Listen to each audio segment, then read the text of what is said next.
ఇప్పుడు నేటి యువతకు చెప్తున్నా, ఒక్కరే ముద్దు ఇద్దరే హద్దు, ఇది మనకు వద్దు. ఒక్కరే ముద్దు ఇద్దరు హద్దు, ఇది మనకు వద్దు. పంచ పాండవులే మన హద్దు.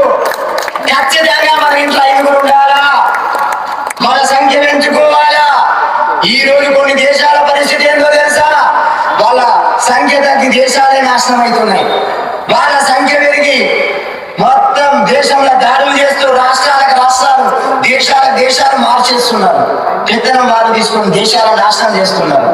మరి ఇప్పటికైనా కళ్ళు తెరవండి, కలిసి ఉండండి. మళ్ళా మన సైన్యాన్ని, మన సంఖ్యను పెంచండి. ఒకరిని ఆర్మీలో చేయండి, ఒకరిని ధర్మం కోసం శాఖకు పంపించండి. ఈరోజు ఆర్ఎస్ఎస్ అంటే ఏంటిదో తెలుసా? ఒక మూర్ఖుడు ఏమంటున్నాడో మీరు వినొచ్చు. ఆర్ఎస్ఎస్ వాళ్ళు అంటే పాము లాంటి వాళ్ళు, వాళ్ళని చంపండి అంటున్నాడు ఆ పాతుగాడు. దానికి జర వైసెక్కాయ మెంటల్ గాడు అయిపోయింది. కానీ నేనంటున్నా, అరే మూర్ఖుడా, మనిషికి వెన్నుముక ఎంత ముఖ్యమో ఈ దేశానికి కూడా ఆర్ఎస్ఎస్ వెన్నుముక లాంటిది. మనం ప్రతిరోజు ఒక 15 నిమిషాలు చదవాలి. వారానికి ఒకసారి మనం అందరం ఒక దేవాలయంలో కలవాలి. ప్రతి వారం మనం అంతా ఒక గుడి చెప్పుకోండి, ఒక బడి చెప్పుకోండి. అక్కడ ఖచ్చితంగా మనం అందరం కలుస్తున్నాం, ఖచ్చితంగా కలవాలి. రెండవది, చాప కింద నీరులాగా మతం మారుస్తున్నాం. అదేవిధంగా హిందూ సంఖ్యను తగ్గిస్తున్నాం. అవాజిహార్, గాలి కొట్టుకునే దగ్గర జాగ్రత్త బిడ్డ, లేకుండా చేస్తాం.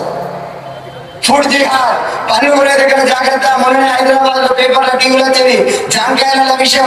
అది తిన్న వాళ్ళు వెళ్ళిపోతున్నారు, అది తిన్న వాళ్ళకు గర్భసంచులు ఖరాబ్ అవుతున్నాయి, అది తిన్న వాళ్ళకు మొగతనం పోతుంది. వాడు అమ్మే జ్యూసుల విషయమే. మరి మొన్ననే ఆముదం గింజలతో ఒక విషయాన్ని ఒక్క చుక్క కలిపితే చాలా లక్షల మంది చచ్చిపోతారు. అంత డేంజర్. వాడిని పోలీసు వాళ్ళు పట్టుకున్నారు. మరి ఇకనైనా మేలుకోనండి, ఇకనైనా కళ్ళు తెరవండి. జాబ్ జిహాద్. మహారాష్ట్రలో ఉన్న హిందూ అమ్మాయిని ఎంతో మందిని అత్యాచారం చేయడం జరిగింది, ఎంతో మంది జీవితాలను ఖరాబ్ చేయడం జరిగింది. వాళ్ళని కూడా పోలీసులు పట్టుకున్నారు. మరి ఎక్కడ నువ్వు కొంటున్నావు? ఎవరి దగ్గర కూడా ఇకనైనా బుద్ధి తెచ్చుకోవాలా అంటున్నా. జై శ్రీరామ్, అందరికీ జై జై శ్రీరామ్. ఈరోజు ఇక్కడ మా దగ్గర హిందూ సమ్మేళనం అనేది ప్రోగ్రామ్ చేస్తున్నారు అన్నమాట. హిందువులందరూ ఒక్కటిగా ఉండాలి. హిందువులందరూ ఇప్పుడు మన భారతదేశంలో హిందువులు ఎదుర్కొనే సమస్యను మనం ఎలా ఎదుర్కోవాలి, ఇలాంటి సమస్యలు వచ్చినప్పుడు మనం ఏం చేయాలి, మన హిందువులందరూ ఎలా ఉండాలి, ఎలా ఐక్యతగా ఉండాలని ఇలాంటి ప్రోగ్రామ్స్లో చెప్తూ ఉంటారు. సో ఇలాంటి హిందూ సమ్మేళనం అనే ప్రోగ్రామ్స్ ప్రతి ఒక్క విలేజ్లో కానీ ప్రతి ఒక్క ఊళ్ళో సిటీలో జరుగుతూనే ఉండాలి.